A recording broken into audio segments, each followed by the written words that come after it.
Good morning, good morning, good morning. Looks like we are up and running this morning on time, which is good, which means everything's working. Happy Pixel Chat, everybody. Episode 44 of the Pixel Chatter Photography Show. And looking forward to a absolutely blinder of a show with no technical issues. That's what I'm looking forward to. And I can see the chat box is already going off, which is cool. Everyone's jumped in so early that the chat box is going off. Let me just set things up here. Cool. Which is great to see. And I don't know if you can see over my shoulder here. You probably can. The picture of Cradle Mountain that I framed in the last video. Now filling that void up there. And a huge amount of questions about framing now coming through. There's not many people actually on YouTube, is there, explaining how to frame your own pictures, especially photographers. So it looks like there's lots of people that want to do it, and now I've got questions that I'm going to have to answer. All right, who have we got in the chat box? Let's have a look. The chat box is already streaming like crazy. Lazy Dog, Wakey Wakey. Yeah, you were first. Wow. Dennis, he says I'm actually earlier. That's the first day. Dennis. Aussie Paul, g'day. You remembered? Awesome. G'day, Chance. Who else we got here? Will be. Have I missed it? No, you were just early. Here we are, Will. We're going. We're running. G'day, Tommy. That's Viking Photography. Gary Davis, g'day. Who else we got here? Greg, which is Photographia Australis. Hey, Greg. Gianni, how you going, mate? Good to see you here. Ren Thielen, all the way from WA. He gets up nice and early for the show. Be about up by 6 in the morning over there. Brian, g'day, mate. How you doing? John Spainauer from North Carolina. G'day, all the way from NC. He's starting to cool down over there as our weather is warming up here, which is good. Susan, you liked the framing video. Thank you. Yeah, I think a lot of people did. It was a great response. And it's good to see so many people keen to frame their work and hang it on the wall. And it is pretty simple to do. So I'm going to do a couple more videos now as a result of that. One is all the equipment that you need and the cost of it, because people were asking me that. And what I'm going to do is I'm actually going to ring a few framing companies and get some quotes so we can see how many frames you have to build, because we'll do the cost of the equipment and the cost of the materials. We'll work out how many frames you have to build before it pays for itself. That's what the video is probably going to be titled, something like that. Because I want to show you how by just building a few frames, you'll then end up in front. Of course, it doesn't include your time, but the other thing is you get a better quality frame when you make it yourself. And that's just a fact. You know, people that are pumping frames out, not everybody, I guess, but I've seen some pretty poor quality frames being made. G'day, John Sanders. G'day, Tim. Handy Parts. Dave's Tattoo. How you going? Eric, Finding Middle Earth. Good to see you here, buddy. Haven't seen you in a while. Hope things are going well. Ren, cold as well in WA, is it? Yes. Sam Allen, good morning. Awesome. Great turn up. Enjoying a hot cuppa, though, out of my Pixel Chatter cup. For those VIPs, by the way, that if you're wondering what a VIP is, it's a very important photographer. And a VIP is somebody who supports the On Three Legs channel by going to patreon.com/on3legs, with the number 3, that is, On Three Legs, and joins up as a patron at different levels from $2 a month upwards. You don't have to, but if you want to, I actually reward those with goodies. And every month, what happens is at the first of the month, Patreon processes everybody's payments, and then I send all the goodies out in one bulk lot. So I've just done that this week because I had to order some VIP mugs. And my mug's pretty good. Scott Marsh did this one. The sample VIP mug I've got isn't as good as I'd like, so I changed the design and did something a little special. And I sent a couple of those VIP mugs out during the week. And I'm looking forward to seeing the guys that got their mugs. I want a picture of your mug, just like that, with your mug. Because I think you're going to think it's pretty cool. I hope so anyway. We'll see what happens. I've just got myself off track, haven't I? What were we talking about? I don't know. Anyway, said it. Thanks to the VIPs for bringing you the show. Let's say thanks to the VIPs. But yeah, here's my mug. New T-shirt on today. I probably should have got it printed up higher. Let me stand up so you can see. Look at that. Not ironed, by the way. I should have got it ironed. What a cool T-shirt. Eat, sleep, shoot, repeat. So that's the new On Three Legs t-shirt. I'm playing with different designs. It's actually a really nice cotton shirt. Not available yet. This is the only one in the world. Handy parts, text. How did I go with the QSLR dashboard? I'm still trying to get up and running. To be honest with you, I haven't tried again. I'm heading away on holidays tomorrow, so there won't be any Pixel Chatter next week. I'll give you that heads up right now. So I'm heading away on holidays tomorrow, so I've been pretty busy getting everything ready. And I thought it would be simpler to hook up than it was. So I tried doing it just sitting on the lounge, and I thought I really need to give this some time. And I think it would be good to maybe even do a little video on it. So if your mate's happy for me to do that, I know it's still in beta testing, but yeah, it's quite an interesting tool, isn't it? So I can see by looking at it, by going through the forums and that, that people enjoy the functionality. But I just didn't get it hooked up, so I didn't put a lot of effort into it after I messaged you back. So we need to do that. Alrighty. Yeah, but if you're interested in these t-shirts, by the way, let me know. And I will work on working out how I can get more of them happening. Because it's a bit of fun, isn't it? And I was thinking about a couple of different designs for people to wear to be proud about the fact that they're into their photography. Okay. Let's jump straight into... Yeah, let's do this. I've never done this before. I'm going to play a video in the live stream. So this could go really well or really badly. Let's do it. And you'll see my new shirt gets a prominent advertising position in this video. Let's see if it works. Let's go.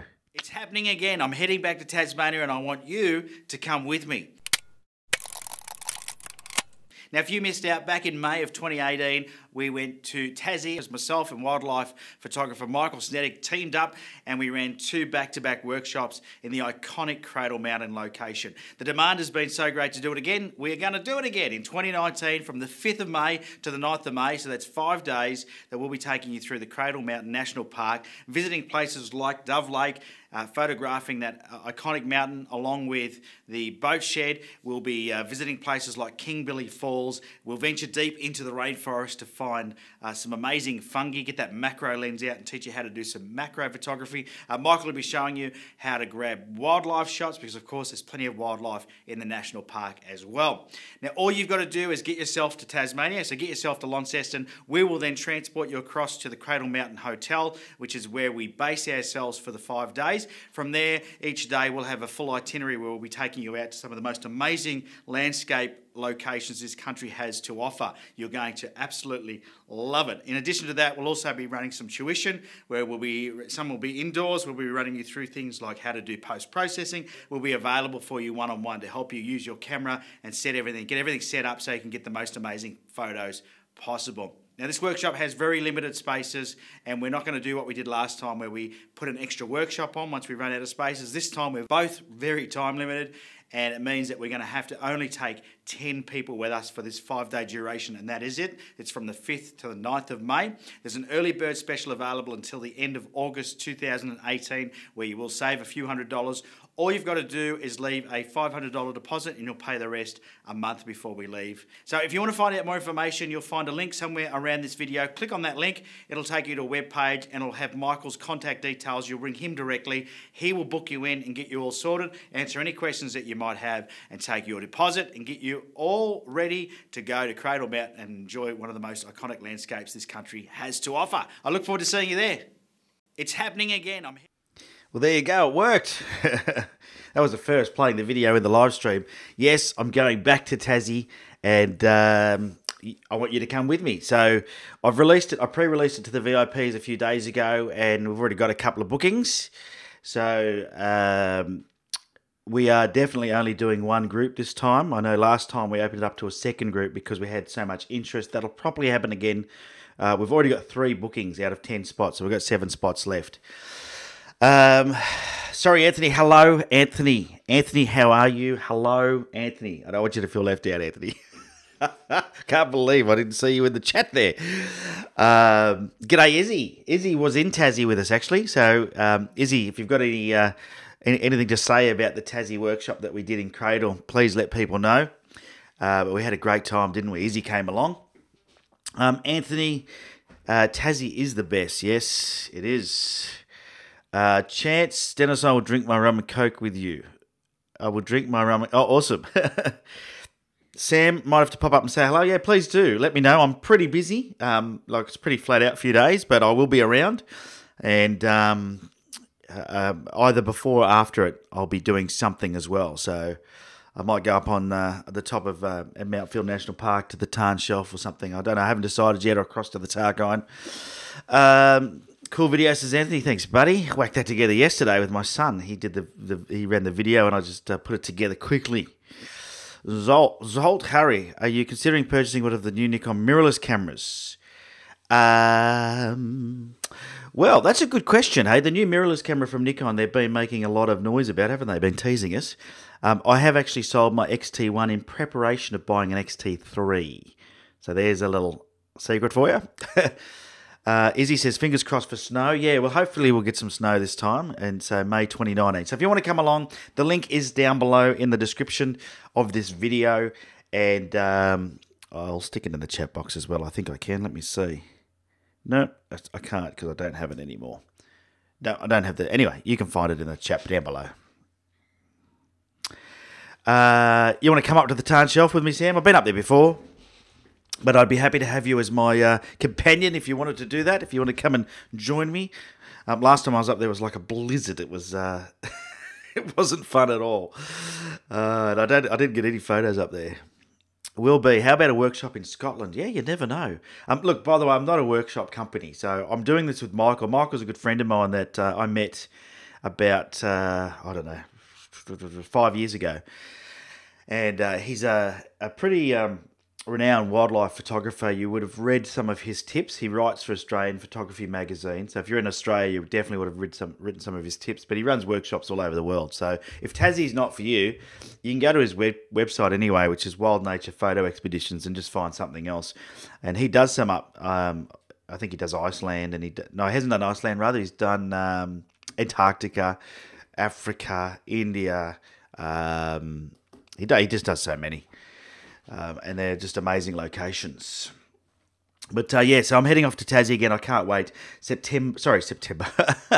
May 5 to May 9, 2019. Early bird special shuts, as we said in that video, at the end of August, where you'll get a few $100 off.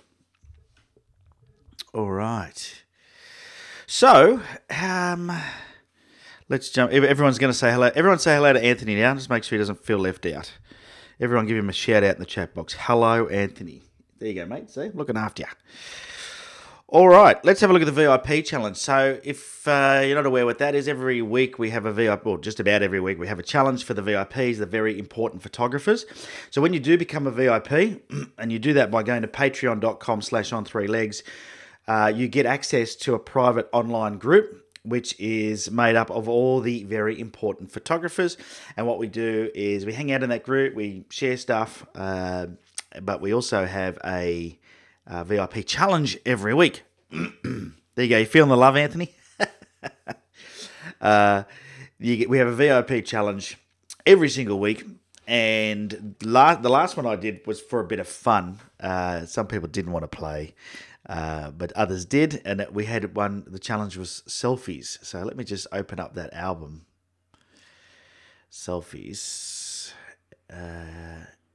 Here we go. Just waiting for the album to load. It's not looking good. What's going on with the internet? It must have slowed down. Has it? Oh, it says everything's good. All right. So let me share the screen. Ready to go. All right, so yeah, the theme was selfies. You can see here's mine with my camera out doing a morning shoot with a lighthouse in the background. Let's go through these and have a look and see. There we go. This is one from Chance, as you can see. Didn't turn the lights on. Come on, internet. There we go. Awesome. So here's one with Chance using his wife's camera and tripod at Red Rock Crossing, Sedona. Nice stuff. All right. We got Paul. Red Mill. I think the Northern Territory does things to people. Here he is up there with his fork and his bit of pasta. And he says, who the hell is al dente anyway? Good question. And here's another one. Busy at work. Not. From Paul. All right. Here's Tommy. Tommy Halberg, who is Viking Photography in the chat box with a big blow-up duck. He says, I wonder who is me. Handsome man to the left or to the right? We're going to go with the duck. Here we go. Stephen Cast. Before dawn, he said, hard to stay still for 10 seconds. He's a bit out of focus, but a bit of fun. I love this one. Selfie with the USS Enterprise. He said, this is from Ren Thielen. He says, only a little bit of photoshopping. Good on you, Ren. Steve Algie, sunrise at Grahamstown Dam with his mug. Yep. Good to see. Interesting to see. I can see a set of headphones there, so it looks like somebody else that doesn't mind listening to a bit of music with their photography. Stephen Cast, this one's with his cat. It was a cat selfie, really. Ren, camping, still managed to fire a beer, even though it looks like it was pretty wet. And then I put my entry in last week when the stream freezed. Somebody who was cheeky captured this and sent it in to me. I'm not exactly sure who it is, but it doesn't matter. It's just for a bit of fun. Chance sent this one in. This is a selfie of his dog. All right, so who did we have as the winner? Let's have the winner. So, let's start with the runner-up. The runner-up goes to Tommy with the duck. The boss picked these, by the way. She thought that was pretty cool. And she picked the winner to be this one here, which was Paul with the pasta. Well done, guys. Just a bit of fun, that one selfie. So this week's challenge is, let's go back into the photos. By the way, this is the VIP group. This is the closed group, so you can see all sorts of fun stuff going on here. Chats and sharing photos and talking about stuff. Let's jump across to the albums again. This week's challenge is roads. Now, I'm going to extend it by a week because I'm away. So I fly out tomorrow to Fiji, and me and the boss are heading off for a week away. And typically when I go to Fiji, I don't take the camera gear because I go to an island and there's usually something to photograph, but not a lot. So I take all my scuba gear, so it's hard to take scuba gear and camera gear, trying to fit it all on the plane. So I will do a lot of diving, and I'll see you the following Saturday for Pixel Chatter. So you get an extra week VIPs for the roads challenge. There you go. The bosses jump in. Nicole, the boss, Fewer. Loved your selfies. There you go. The boss is in here now. All right. Let me see if I can get this back across to here. Fantastic. Good work, guys, on those selfies. And good to see everyone participating in the challenges.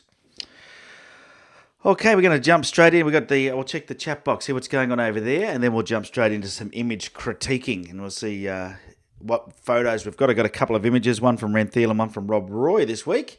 And another one from Rob Roy, because Rob gave us the tulips one last week, and we'll jump into those very, very shortly. All right. Road works, or just whatever you like, Anthony. As long as it's got roads in it, then you're going to be fine, 100%. Let's just jump through the chat box quickly. So Anthony definitely felt the love there. I can see that. Izzy, the Tassie tour was excellent. I highly recommend it to all photographers. Well organised, fantastic location, and great organisers. You'll meet some great people and be blown away by the scenery. Thanks, Izzy. Yeah, we had a great time, didn't we? And I think one of the things that's unexpected about something like that is the friendship. So, I saw a lot of new friendships being made between landscape photographers, and which is always cool. Good to see. Good to see. There's always one or two people you'll get on with really well and click with when you're in a group of 10. So I'm sure, you'll find that will also be an outcome as well. All right, let's jump straight into looking at these critiques then. Looks like we're going to be running ahead of schedule, which is awesome.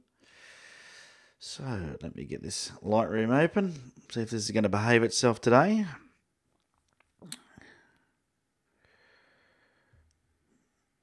All right. So the two images I've got today, this is the one sent in by Ren Thielen, which is Milky Way over Old House in WA. I don't know how well you can see that on YouTube. There's the Milky Way coming out there. And then the second image we've got has been sent in by Rob Roy. And he decided to give shooting in the middle of the day a shot using his 10 stopper. And so this is Lucia Falls near Yacolt, Washington. He says, yeah, it was during the late morning, so harsh light, but I wanted to try my 10 stopper and a long exposure. So we'll come back to that one in a second. So let's kick off with Ren's shot here. We'll look at it technically, and then we'll get into composition-wise and editing-wise, what we could have done differently.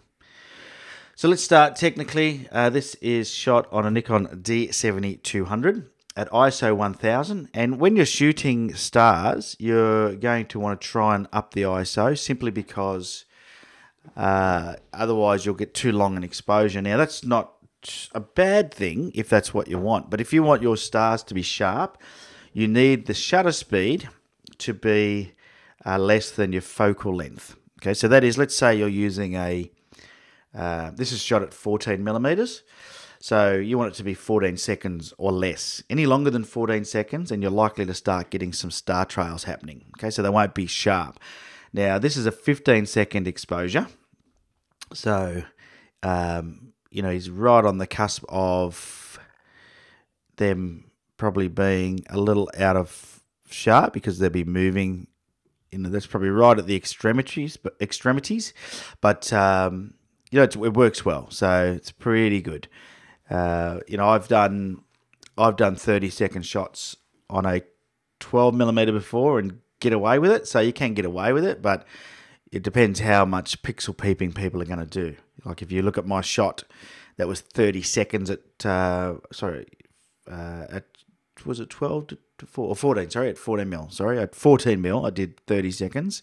And if you look real closely at the stars, you can see that they're starting to trail because they're constantly moving, and hard for us to see with our eyes, but the camera certainly picks it up. So that's a tip right there for you. ISO 1000, you could have, with that camera, maybe gone a little bit more, but I don't know the D7200 very well, and I know it probably hasn't got the same ISO performance as some of the full frame cameras. So well done there, because you can't really see any noise. So I think it's pretty, there's a little bit of noise, but it's pretty good, I think, that camera for this kind of thing.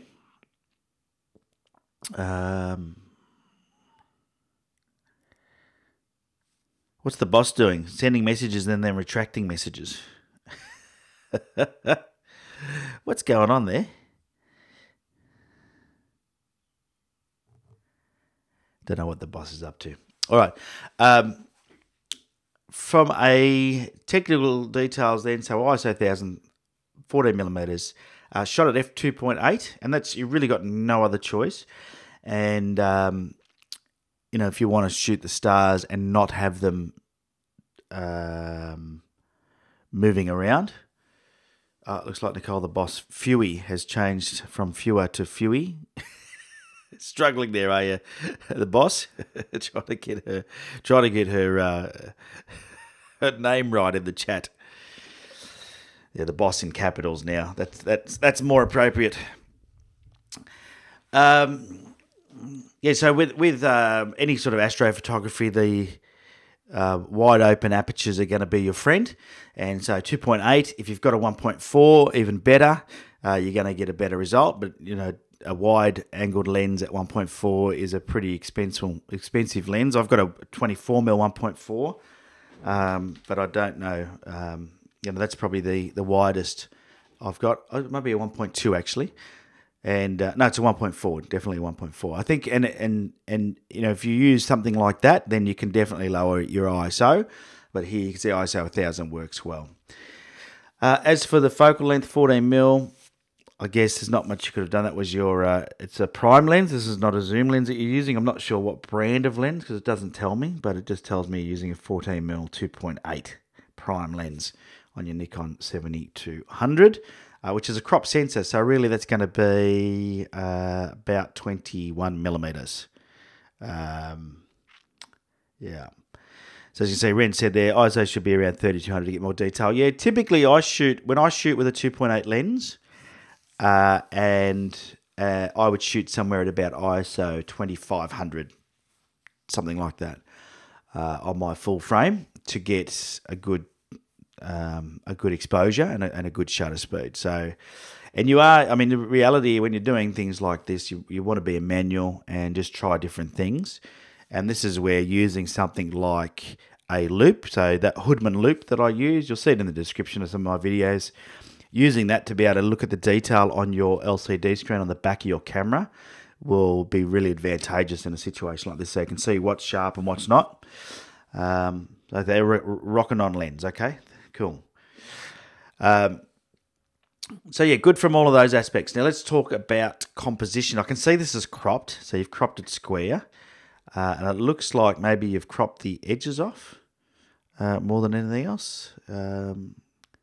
It's definitely a square crop, isn't it? Okay, it's not me doing anything. I'm just checking I haven't got the view messed up, but it's certainly a square crop. So definitely a square crop. From a composition point of view, there's something about it that just doesn't work for me, and I think it's because you've tried not to include this house down the bottom. And I think, to me, that's a shame. Like, the sky is amazing, but we probably didn't need all of the sky, and I'll show you what I mean. Let's just jump into the develop module, and we'll just have a look at what we could do from a cropping point of view. I'll just change that, unlock that. Hang on, there we go. Because I don't know if you guys can see that, but see the top right-hand corner here? I'll just move my mouse out. There we go. There's actually a tree there, or the branch from a tree, or some leaves that are sort of coming in the corner here that don't make any sense anyway, because we can't see the rest of the tree. So if we were to crop that down like that, you can sort of see now the Milky Way coming through here. And you could have, included the house, and I think that would have worked a lot better. So once again, I think technically pretty good. Composition is where, always got to think about composition. And when you're out there doing this, really think about, because we're excited about the sky, right? And maybe, I don't know, Rem was really focused on trying to get the sky right. But, we're excited about the sky. We're focused on that. We're trying to get as much as we can, and we forget about the foreground. But foreground element in any photo is super important. So if you're not focusing on the foreground and making sure that you get, the right elements in your shot, then the sky's not going to matter. So this is also a shot you could have probably done 2 different exposures for as well, to help yourself and then blend the 2 together. Although it's hard to do with trees, because if you get a different exposure of this tree here and the background, it can be really hard. But I think it works relatively well, the lighting. And I don't know if that was a moonlight. Maybe it was a big moon out that night, because there's a lot of light on the side of the tree here, the side of the house, the roof of the house. So there is a lot of side lighting coming in, and maybe Ren can tell us if that's the moon or not, or if it's artificial light, but there's certainly something going on there. And that always helps as well, because, with a 15-second exposure, if it's pitch black, the foreground's not going to show up. And you see people do things like light painting, or they'll take 2 exposures and blend them together. Now, if your foreground has very defined lines, then it's easy to put the 2 into Photoshop, make a selection, and blend the 2 together. It's really simple. When it's like this, it's actually quite complex, because you've got to, if you have a look in here, look at all these little gaps in between these branches. You've got to try and select those, and it's near impossible. So just be careful with that. The other thing, when you do something like this, it was half moon, thanks, Ren. When you do something like this, just watch out for these really blown out pixels. So I don't know if you can see that. I'll show you. These stars are actually blown out, and you'll see how I've got the highlights on. Okay, so some of them are really blown out. So, and they just look too bright. So things like that, I would just clone them out. And I know that you're photographing the stars because you want the stars in your shot, but I would just do some spot removal on those that are just a bit distracting. So if you see some that are distracting that don't seem to, like here's one right in the middle of the trees, to me, I would just get rid of it. super simple to do. You just bang, gone. Looks like it could be a star poking through there or a hot pixel. Same thing, just get rid of it. So when you're post-processing, just, have a look around and go, what needs to go? What's not working well for me? I'd probably get rid of that one too. So, see this one here? Let me go back in there. I'd look around. I would do the whole, let's do the whole look around thing. Let's start at the top and just go through the entire image and just see what needs to be fixed. And anything that doesn't make sense, just remove it. So we just go through like this. So, I'd probably remove that one there. It's pretty bright. It's just a bit out of place. So let's just remove it. And you don't have to be real accurate with it because it's in the middle of the trees and it's going to work, isn't it, no matter what. Let's get rid of this one too then. There's one here. Just get rid of it. Anything? Let's see this little thing here. Looks like a hot pixel. Get rid of it. And just go through step by step and make sure you're picking up everything that you possibly can. Because you may as well just sort it out. It takes a couple of minutes and it will make a huge difference. I'll come back to that thing in a minute. There's something there bothering me that I'm going to talk about in a second. Okay. Let me just get rid of this reminder. That tells you where I'm going on my holidays. Oh, is that coming up? Interesting. So Brian's asked, why not a brush adjustment with a lower exposure? Look, there's many ways you can skin a cat, isn't there? So definitely you could do that. But as you can see, if I do the before and after, let me just get rid of all the distractions, like so. And I'm just going to show you before and after. So just have a look at the difference in just where those bright lights were and how it changed the image. Now I've changed nothing else. Okay, so I've made no other adjustments. Okay, you can just see how that makes a difference to the image. And I know it's a little thing, but these are the little things that that make a big difference. And shooting the Milky Way is hard anyway. I'm not sure what that is on the end of that building. See, there's a funny. I would get rid of that because that's just distracting me. I don't know what that is. Not going to be easy to get rid of because of where it is, but let's see if we can do it somehow, just to see the difference. That's good enough. I don't know what it was, but it's gone. The other thing I tend to remove is power lines. So you can see there's some there. They're not too distracting though. I tend to get rid of those. Yeah, you could use a brush, but I tend to find if you've in an image like this, you could definitely use a brush. We could probably pump the shadows up. If you watch this, I'll show you. Let's get the shadows up. Bring the highlights down. We'll just do some. What we'll do now is we'll do some global adjustments across the entire image, and we'll just see what we can do to make this thing jump to life. We'll do a bit of dehaze. Works really good on a night sky, by the way, if you really want your Milky Way to pop out. Little hit on the vibrance. All right, there we go. So, as you saw there, all I've done was I decreased the highlights, increased the shadows, touch of clarity, touch of dehaze, touch of vibrance. I haven't touched the whites or the black because you'll see what will happen if you do that on a night shot. Look what happens. Okay, so that was double clicking on the whites. It's a night shot, so it's going to try and bump all the whites up more than you really want it to be. If we have a look at that now and we do the before and after. So this was before and this is after. You see the difference in the clarity of the sky? Once again, very subtle differences. But with night photography, and it is hard because a lot of the times when you start adjusting your astrophotography, you'll start bringing out more noise in your image. And it's a real horror. And because your sky is important to you in astrophotography, it's very hard to manage. But yeah, look, I think he's had a great go at it. There is a fair bit of noise in when I zoomed in. This is like 8:1, by the way, that I'm looking here. So you can sort of see it's quite noisy. But good to see you getting out and having a go with the Milky Way because it's a tough customer. It's a tough customer, but it's a good shot. I would just, definitely, I would have pointed my lens down more so I didn't have that tree in the top, and I would have had the whole house in my shot. Now, I wasn't there, so I don't know what else was in the foreground. Maybe there was a reason you did it. But yeah, great shot. Good having a go at the old Milky Way. All right. Perfect. Nice shot, Ren.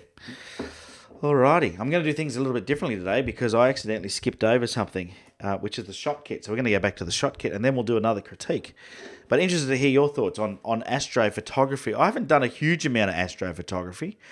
Done a little bit. And I think the guy who does a lot, who you should be following, is Luke Sharkey.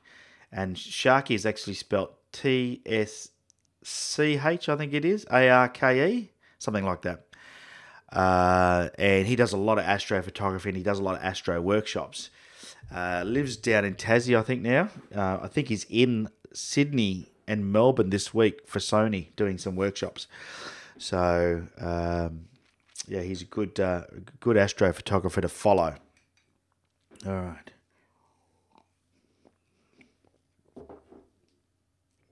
Just getting some coffee into me. Starting to go cold. So we're going to do a shot cut, not a shortcut. What did Greg say there? Still trying to get MW to pop. The MW to pop. Oh, Ren said, still trying to get the Milky Way to pop. I'm trying to work out what that was. Yeah, it's tricky, isn't it? I mean, if I go back to my image, it's just about having all the right settings. And, you know, when I look at... I'll see if I can find the one that I had for... Where's that one? Yeah, this is probably my all-time favourite one of the Milky Way. That's not a great exposure. There we go. Let me just go over to my main screen for a tick. Let's do this, and I'll show you this. So this one here, the mistake I made... not the mistake, the challenge I had... when shooting an aurora, to go from the right exposure for the aurora and the right exposure for the stars is quite complex, like trying to get it all to come together. So the shutter length, as I said on this, is slightly too long. So if you get right in on the stars, they're too long. But getting the Milky Way to pop, there was a fair bit of processing in this. And this, you know, I spent... I don't know, maybe a good couple of hours working on this image to get it to this point. So, you know, sometime, and that's using, because obviously noise reduction is important, colour is important, contrast, but all those things you've got to come together and to get it to pop. So that was it was pretty challenging. And I think I understand because I've been there. It's pretty challenging. All right, let's jump back into image critiques there. We'll come back to that in a second. We are going to do a shot kit. Yeah, but it's good, Ren. Good. Just keep trying it. I mean, that's the key, isn't it?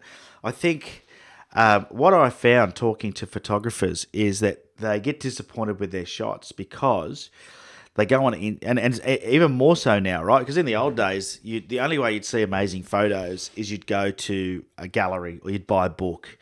Now we've got the internet. You are being bombarded with amazing photography. On Instagram, YouTube, Facebook, it's everywhere, right? And so I think people get a bit disheartened when they can't take the shot that looks like that. And there's a lot of experience that goes into taking a good shot. I could teach you all the technicalities of how to take a great photo. It doesn't mean you'll be able to until you go out and practice. So, you know, I think it's awesome that you, that you get out and practice and try and just, you know, do it as much as you can and you'll just find you'll improve. Alrighty. Oh, John Lafferty. Hi, Ben. First time watching. I'll have to add my live list along with Mr. Stanton. Great live chat. Thanks, John. Yes, we both have a live feed.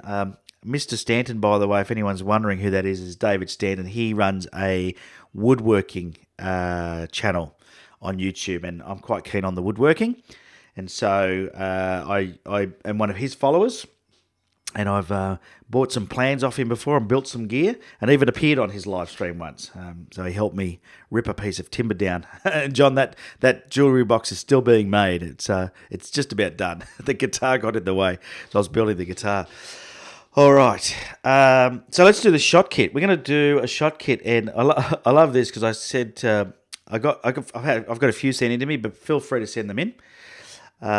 This one was sent in by Tommy. and this is the first photo that he sent through. I thought it was quite funny that his shot kit was just this, too much gear. But then he did have another image that had this here. And I'm not going to go through the list of what it is because it's just a lot. But it's an amazing shot kit. And if you have a look, he's got a really well-rounded kit, 2 camera bodies, 2 flashes, so lots of redundancy there, 2 tripods. He's got the Mavic Pro on the left there, which is the drone that has done the aerial photography in my vlogs, if you've seen those. I haven't done any with it lately because most of my vlogs have been places where drones are banned, and they're getting banned in more and more places, so not sure if we're going to see how much more of it we're going to see, but I see a couple of vloggers flying them where they shouldn't, and yeah, I hope they don't get the rest of us banned because it's not good. But as you can see, a really, really impressive kit. Lots of good lenses, good wider range of things, and definitely you can see Tommy's pretty prepared for just about anything that could be possibly thrown at him. That's for sure. Let me just see if I've got I've got a list here from Tommy, which is a document. I'll just rattle off a couple of things, but he's definitely, as you can see, a Canon shooter. If you've got any questions for him, he's in there now. He's got a 5D Mark IV, 6D, and a GoPro Hero 6 in that shot that you can see. His lenses are from macros through to, but most of them are pretty good, like f4s or f2.8s. Lenses. He's got an 85 1.4, which I believe is good. He's got a few Sigma Art lenses, which I think, if you haven't seen the Sigma Art series, he's got the 20, the 35, and the 50, all 1.4s. They're a great option to Canon and Nikon lenses. So, Lee filter kit. So another Lee filter user like myself. A couple of Gitzo tripods, and just heaps of stuff. Enough stuff to make you jealous. That's for sure. So hopefully, there you go. Thanks for sending that in, Tommy. If you want to send your shot kit in to show it off to the team here in the live stream, send your pictures in to me at ben@on3legs.com or shoot them through to me via Facebook Messenger. Either way is fine. And I'll put your kit up on the show. We'll have a look at what's in your bag, because we're all nosy buggers, aren't we? We like to see what's in your bag.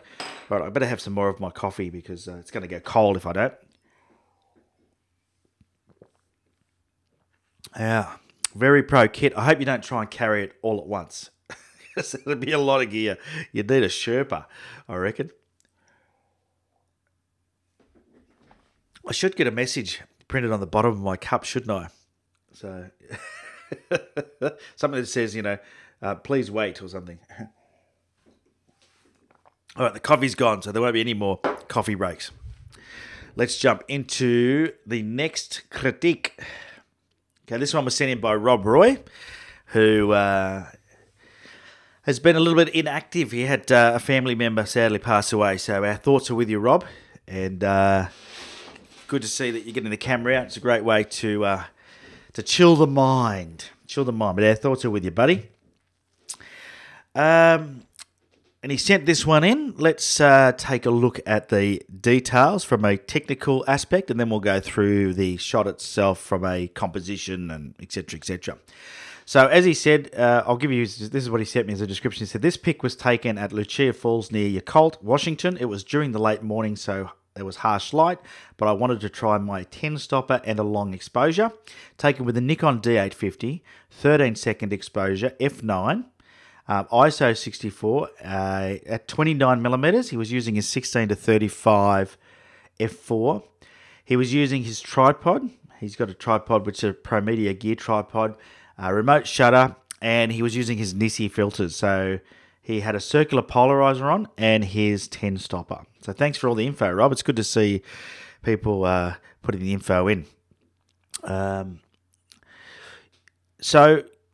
Once again, I encourage you guys to get out in the middle of the day because it does give a whole new aspect to your photography. But, if you're going to go out and shoot waterfalls in the middle of the day, I suggest try and do it when it's overcast because the light is just too harsh in this shot. So it just doesn't, from a technical aspect, it's very difficult to get a good shot of a waterfall in the middle of a day. And you usually find that people that are taking photos in the middle of the day, doing it for travel brochures or something like that, that's okay. But if you're doing it to, come up with an amazing photo to stick up on the wall, it gets harder. It gets harder, and you've done a great job considering the time of day.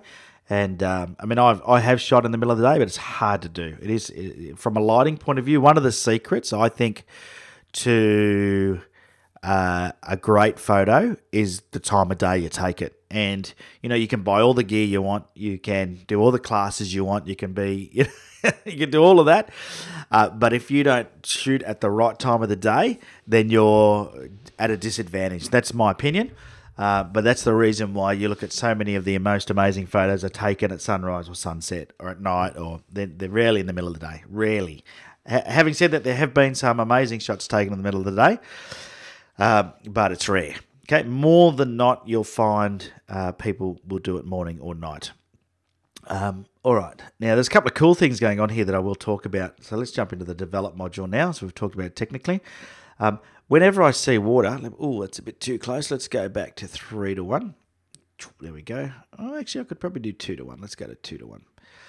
Whenever I see water, I always look for whirlpools of foam. And you can see if you look here, that's there's some funny stuff going on there. Always look for that, because then you can use that as your foreground or in your composition sometimes.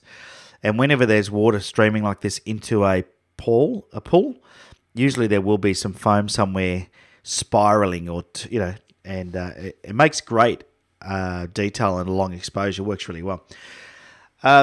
From a composition point of view, this all works. Let's put the rule of thirds over the top. You can see that the waterfall itself is sort of on these intersections here. The top is not adding a huge amount of value, so I would have been tempted to maybe just crop it in a bit tighter, because the heroes of this shot is the actual falls themselves. So you could do something like that and get a better shot. Maybe the other thing you could do is just sort of, we won't pano it, but we'll just make it sort of like that. So the top of the shot didn't add any value. So just when you're taking a shot, I'll bring it back so you can see, because now you're all going, but I can't see it. So let's just bring the top back. If anything, the top is a distraction. Yeah, there we go. The top is a distraction in that photo, and I'll show you. Let's just go to full shot here. No, that didn't work. We go to... Pressing the wrong buttons here on my keyboard. I want to go to fit. That's better. Okay.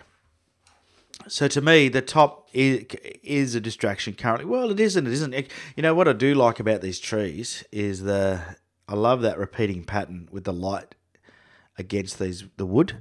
I think that looks good. Greg's saying, here comes the pano, Rob. Yeah, it's coming, isn't it? And on the same token, I'm not a big fan of how the light's hitting this, the weed in the foreground. It sort of looks a bit out of place as well. So, yeah, I would definitely be thinking about cropping the top out and the bottom out. I know, it's a pano, isn't it? But doesn't it look great? Come on, have a look. Tell me that doesn't look much better. I don't know, that's me. Like I said, everyone's different as to what it is you love. But to me, that looks really good. I like the look of that.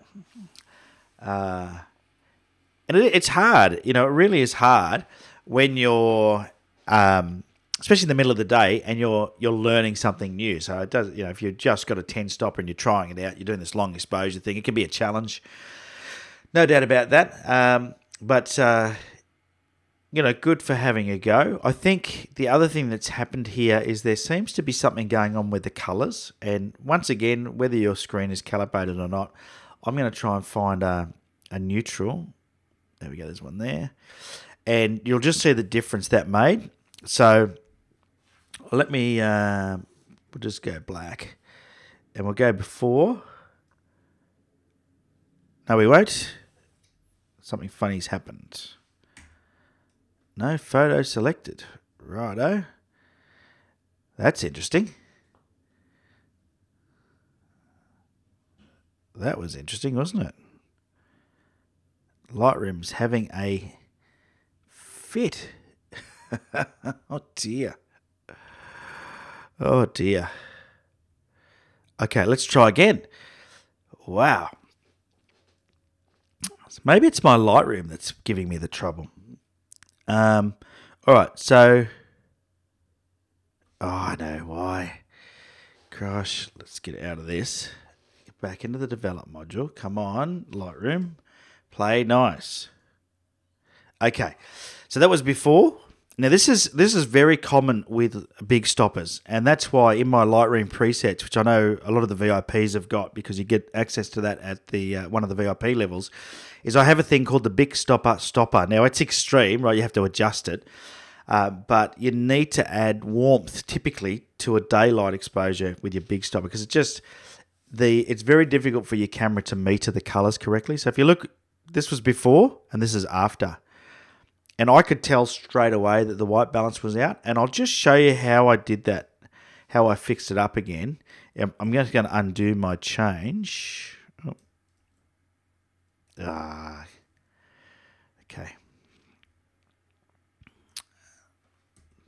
Let's go back in here. Let's go back to here.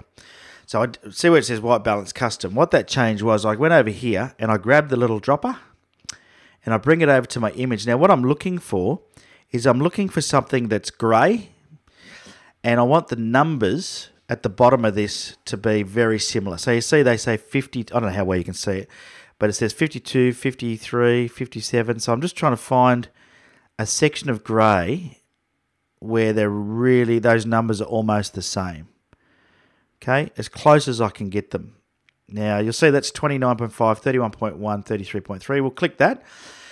Now, that gives me that automatically sorts my white balance out for me. And it's a very simple tool to use, and it'll make a huge difference. So, when you process your photos, and you should probably have a checklist you write down, just try doing this on your photo. Now, the other place that you can do it is usually rocks is quite a good place as well. So, you'll see... find something like this here. We've got 79, 76, 73. And what I'll do is let's mess the temp up. I'll just bring this down here. There we go. We got they're not close enough. Find ones that are really close together. Let's see what we can find. Yeah, let's try that. Okay, you see as soon as I click on it how it fixes the white balance. So you just got to find something that's really close. 70, 71, 71. So click on that. And that's going to give you a good white balance on your photo. Okay? So pretty good. Otherwise, I'd be pretty happy with that shot. I would go back in overcast conditions, morning or sunrise or sunset, because it's a beautiful little cascade, nice spot. I reckon that in the morning light, the light hitting those trees would mean that'd be much more interesting at the top there. But one of the things that's going on here that's good and why this works is that it's got that leading line going in and out of the shot, and that always helps immensely. So good job, buddy. Good job. All right. So if you're not already following me on social media, guess what? It's a good idea to do it. I'm going to exit Lightroom because it's playing up. Let me get out of that. I think it's making my computer do wacky things. So thanks for sending those 2 critiques in, guys. It was great to have those photos. If you want to get your photos critiqued live on the show, send them to me, ben@on3legs. That's the word, on3legs.com. Make sure they're at least 3,000 pixels on the longest edge. I don't know why I'm doing this, because there's no pixels there to see, but okay. 3,000 pixels on the longest edge. And give me the XF information or a bit of a description about how it is you took the shot, what gear you used, because it helps me with the critique as well, and everybody else understand how you went about taking the shot, because we're all learning from each other here, which is awesome. And I always say, with the caveat that I'm not an expert. There is no right or wrong when it comes to photography.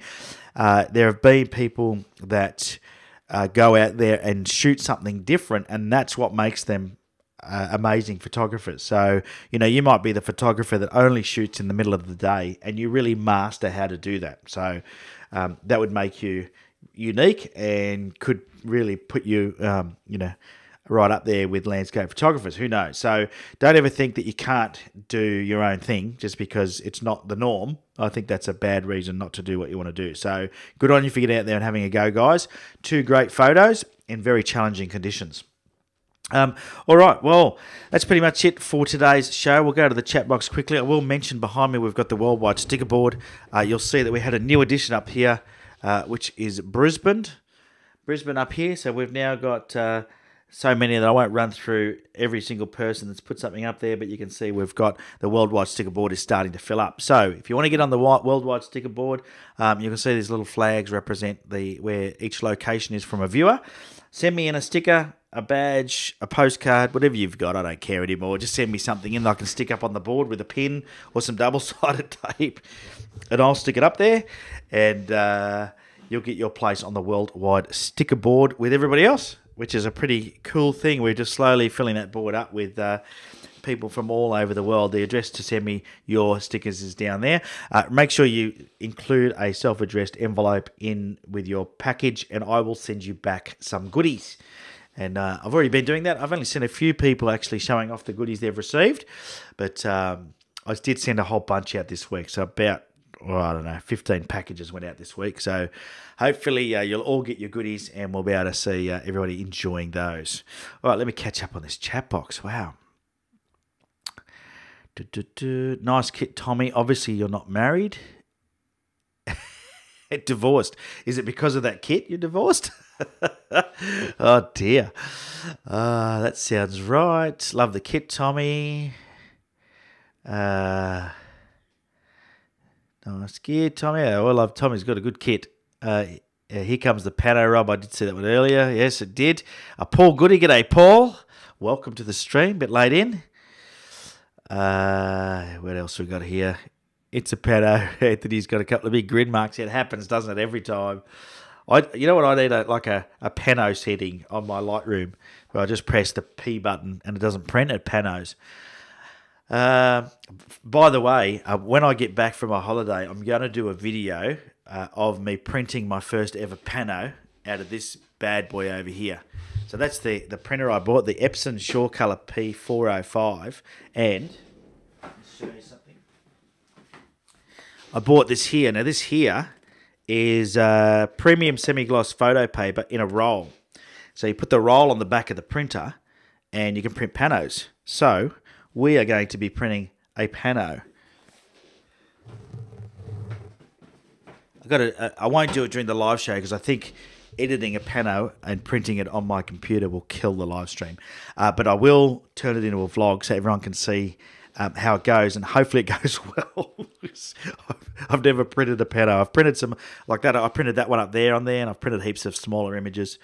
So I've now worked out the printer, got the colours right, got the contrast right. Everything's looking good. So now it's just about shooting the not shooting. It's about printing a few different ones now and seeing how it goes. Alrighty, the Pano Man on the bottom of the mug. Yeah, that's a good idea. I'll have to work on that. The Pano Man, sort of like the Piano Man, but the Pano Man. Chance, that's good. Chance. What did Chance do? Chance. I think Chance might have also. What did Chance do? Nope, he's grinning. Can't see anything. The Pano Man. Okay, yes, you like that as well. Okay. Now I'm getting it. Dear. You'll enjoy watching the whole show in a moment. That's good, Paul. Hey, and it's the first show in a while we had absolutely no crashes, so that was pretty good. Susan says that'll be interesting. Yeah, some of these comments don't make sense to me because he must be answering somebody else's. I don't know. Anyway, All good. Now, it's your chance to jump in and leave your social media pipes in the chat. Always encourage you to share your social media pipes. I'll put mine back up there because it's always good for you to be able to find me. I know most of you are probably already connected there anyway, but if you want to connect with me, Facebook and Instagram are the two that I'm most active on.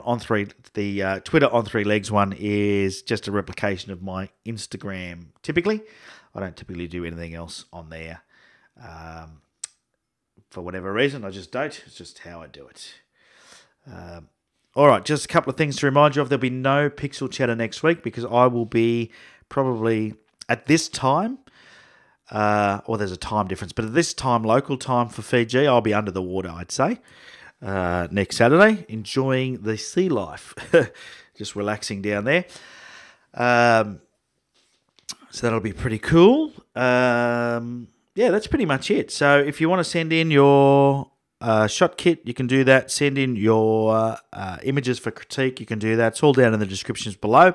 Like I said, we are going to Tassie again next May. If you want to come to Tasmania with me, the way for you to do that is click on the link down below. Underneath the video, I put a link down there. It's a bit.ly link with Come to Tassie on it, or something like that. I can't remember what I wrote, but anyway, there's a link down below. It'll take you to Michael Snedek's webpage. That'll explain exactly what we're doing, but essentially everything's included.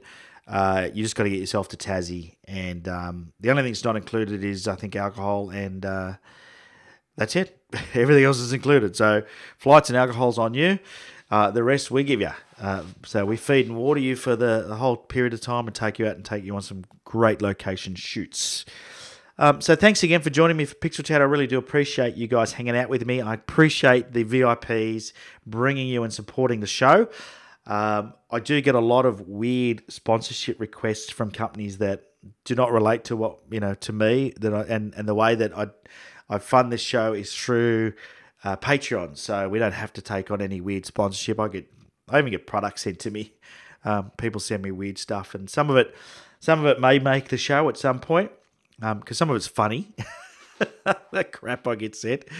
And I had a company said they were going to send me a couple of ball heads to test. And I said to them, if you want me to test the ball head, you have to give me one to give away. Well, guess what? I've never received it. So, maybe they're not going to do it. But it would have been interesting to see.